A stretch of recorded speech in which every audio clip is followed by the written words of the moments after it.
Vince Trong gave us $5 to say, I feel like OKC has the best trade package to get Lowry. How many draft picks would you guys send over with Josh Giddey? All I gotta say would be entirely wholly ironic if the Utah Jazz traded for Josh Giddey.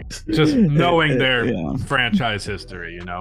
Is OKC the best destination for Lowry as far as fit and like assets that the Jazz can get in return? You or have is there a better place in the league? You have $17 million of Davis Bertans. Yeah, but I don't know. I feel like for Danny Ainge, he's not really interested in that.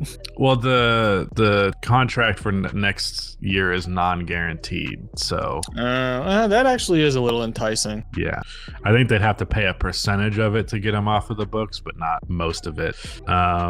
So you could do how much money does Lauri Markkanen make?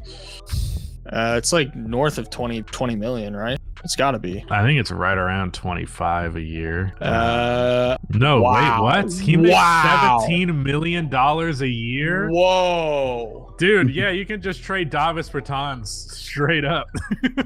I can't. No Giddey necessary. Is that the best value contract in the entire NBA? Holy shit! If it's not that, it's Isaiah Joe or Jaren Jackson or Naz Reid. I mean, I think Lowry's better than Naz, and they make basically the same amount, right? I think it's Naz $3 Reid million only more. Makes $14 million. Yeah, $3 million more. I think $3 million more for a definitely better player is definitely a little bit more valuable. You're right. Yeah. Anyways, that makes it incredibly easy to trade for him. I thought he had like $25 million a year. Damn.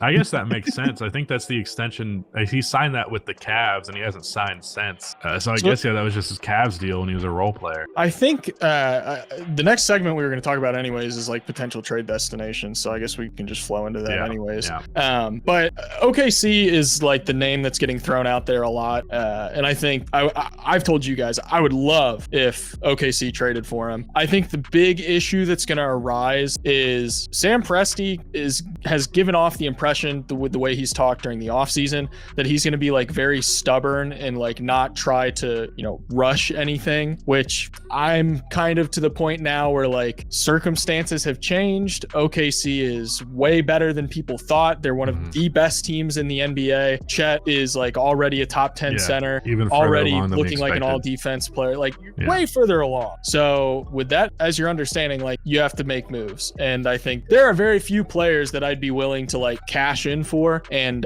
Lowry's perfect. I think Lowry's the perfect player to cash in for, especially because I feel like that's the type of player that fits in on any NBA offense. And like one thing that the Thunder kind of lack at times is size, and like having a second 7-footer on the floor will definitely be nice. I think defensively he's not going to like help that much other than just from purely the size standpoint, but offensively dude is a ridiculous 3-point shooter. I've said this already, like if he's not already the best 7-foot 3-point shooter of all time, he's well on his way. Like he's averaging 9.5 3-point attempts a game right now and shooting like 39%. That's ridiculous. Yeah, man. Like no 7-footer has a season like that. Even Cat's like one season where he shot 7 threes a game. That was only like 35 games in that season. There's no other big man that is comparable to Lauri Markkanen as an outside shooter. Dirk Nowitzki doesn't have the volume. I'm sorry. That's a different discussion. We don't have to get into that. Right. Not saying shooting overall, but 3-point shooting, Lowry is gonna be the GOAT 7-foot 3-point shooter. There's just no one else. At least for now. Would you like to trade back for Lowry on your Bulls? Fuck yeah, man. I'd be so happy if Lowry was on the Bulls. Dude, I just want Chris Dunn, Lauri Markkanen, and Wendell Carter to come back and we can see what happens this time. Like I want them back so bad. Give me Franz Wagner as well. Fuck it. That ain't happening. All back. Well, he could have. But no, but I mean, Nikola Vucevic.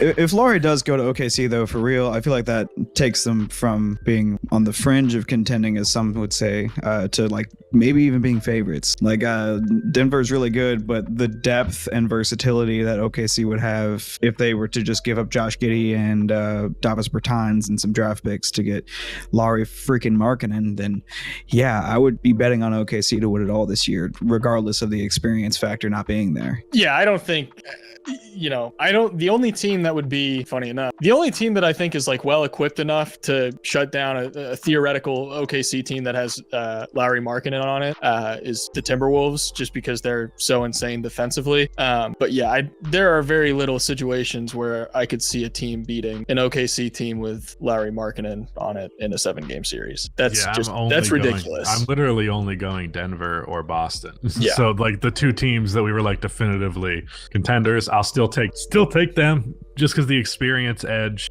But that's literally it. That roster is so ridiculous. Like, especially you keep Lou Dort. He keeps being the great role player that he's been this year. J-Dub seems to get better with every game that I watch from the Thunder.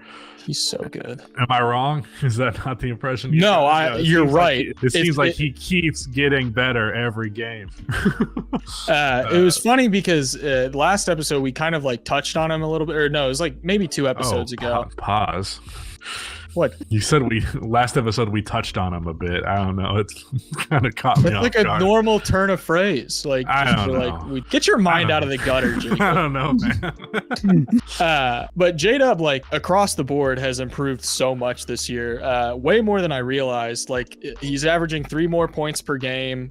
Rebounds are roughly the same. I think his passing overall has improved. But the efficiency, like, really, really sticks out. He was already efficient last year. Like, he had 60% true shooting, but he's only down to like 59% true shooting with 3 more points per game. So like he's scaling with volume, which was kind of the thing that people were wondering is like, yes, he's very, very good as just kind of like a supplementary role player, but like, can he score more and be like a, around 20 point per game guy? And, this year, 17 points per game on above league average efficiency. Like that's fantastic. And the shot diet has added a layer of difficulty to it. It isn't just like, backdoor cuts and spot up threes. It's like he's creating for himself. Yeah. It's also 8.5 threes, not 9.5 for Lauri. My mistake. But I just want to highlight that I genuinely think like I'd have to write it all out just to be sure. But I feel like he's, if not a top 20 player, he's a top 25 player. Like I think Lauri is really, really, really, really good. Other teams that I could see trading for him, or at least being interested. I've heard Sacramento, Atlanta, and Miami. Atlanta would be good. That would be really good. It would be, but I don't want it to happen at all. Offload DeJounte, bring in Lauri. I think they would probably try to do it while keeping DeJounte, but maybe they're like trying to end that experiment. I don't really know. I feel like DeJounte's, and this isn't an indictment on DeJounte because I know he's been pretty decent this season, even though the Hawks haven't been very good. I feel like his value has kind of rehabilitated a little bit to where like him as a trade piece makes sense. And I feel like if they were to go after Lauri, then theoretically DeJounte might be able to be the piece by which that trade is structured. I guess they don't have the draft capital to give away because they gave it away for DeJounte. So, right. Yeah. So I guess that makes sense. I don't know. I don't want to go to Atlanta because I like watching Lauri and I don't want to have to watch Trae Young to watch Lauri. As much as that playmaking would probably elevate his game further, I think the fact that Lauri has looked as good offensively without having like some god tier dimer on his team is definitely a big positive. But as of right now, the teams that I guess if Sacramento traded for him, it'd be like, holy shit, what an offense. Like truly, how do you stop that team from scoring every possession? They might be the first team in NBA history that can win a title on offense alone. But Miami is the other one that really interests me. It's definitely like we've been talking about Miami trading for a guard forever, that like actually imagining that offense with like an offensive big man being a huge centerpiece, not, discounting Bam, of course. I mean, like another one rather than another guard. It's definitely very interesting to imagine. And I do think they'd get considerably better, considerably more threatening. It would especially like the biggest issue for Miami has been this offense, especially half-court offense. I think Lauri is a very good half-court offense player that would help them in a barrage of ways.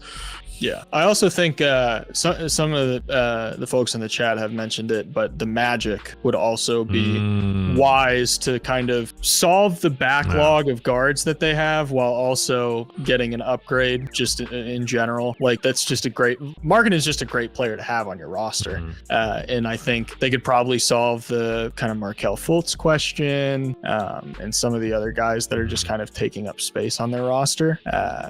Paulo at point guard. I mean, Jalen Suggs has been doing pretty. I mean, Markelle Fultz hasn't been bad, but the injuries keep popping up, and like the same questions that we've had for years now are still. The thing that I have with Markelle Fultz is like, even though he's definitely been a positive player when he's been healthy, it's also like he's such an unconventional player that like I feel like once you're trying to go beyond just being solid into being really good, he's gonna be holding you back from being in that really good tier.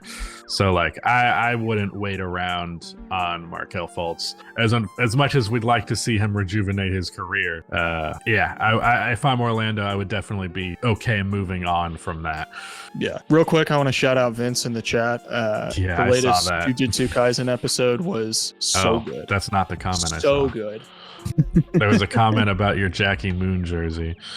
Oh, I also saw that. Shout out to the comment about that. But latest Jujutsu Kaisen episode was very good. Shout out my anime watchers.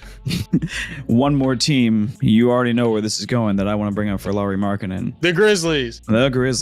It's a pretty perfect fit, honestly. I actually don't hate that idea even a little bit. I haven't even thought about that. It's a perfect small forward to put next to Jaren, and then the excellent like sizey forward to put next to Jaren when he's playing the 5 during those limited minutes. I think if you do this trade, you need to play Jaren at the 5 permanently. But he's just not that guy, though. That's like playing Giannis at the center. But like Lowry is enough of a rebounder that you can like between the two of them have enough rebounding. I think that's the logic you apply there.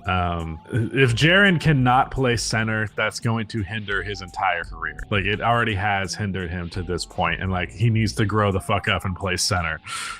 I don't think he does. The last 5 games, he's averaging like 30 plus points on, there's no one to shoot the ball, Rudy. He's one of like 4 NBA players on the roster. Right. No, make no mistake. Jacob Gilliard.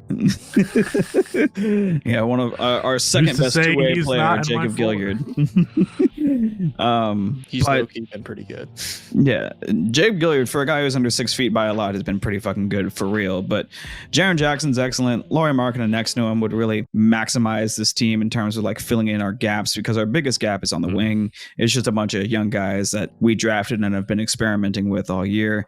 When almost none of them are probably NBA players, dude. You just need to trade 4 first-round picks for OG and Jakob Poeltl. That would be perfect. But I think maybe, just maybe, I would prefer Lauri over OG and Jakob. Maybe. I would double down on the defense personally. Yeah, no, it would be good, but the Grizzlies with Lauri would put us back at being ahead of schedule. You know, it would really give us a fighting chance. It would definitely give you a much better chance of fighting for a playoff spot. But I also feel like I don't know what the Grizzlies' plan is, but they need to go for it. 2 or 3 games, you know. I feel like if they're gonna go for it, they need to fucking go for it and like not just like be timid in terms of making moves. It's like if you're gonna push for the playoffs this year, make moves in accordance with that or punt on the year. I will say they're only 6.5 games back from the 10 seed. Like the difference between them and being able to like try to get into the playoffs. There's 60 games left. If we finish 6.5 games back from the 10 seed, I'd be concerned, but like it's not even Christmas yet, you know. I'm totally not worried about us making the playoffs personally. It's about making noise once we actually get there. And in order to do that, it's a matter of shutting down Jake LaRavia and maybe not David Roddy, but Zaire Williams probably gonna be out of the rotation come playoff time. Like we're just not good on the wing, and getting Lauri would really, really, really solve that in like the biggest possible way. So I just had to throw that one out there before. All I'm gonna say is I think 6.5 games back is more than you realize in that West. I think it's gonna take you at least like 2 months at least to chip through that. Maybe you can, maybe you can't. I don't know. There's a whole lot more than 2 months left in the season, but Lowry would definitely help.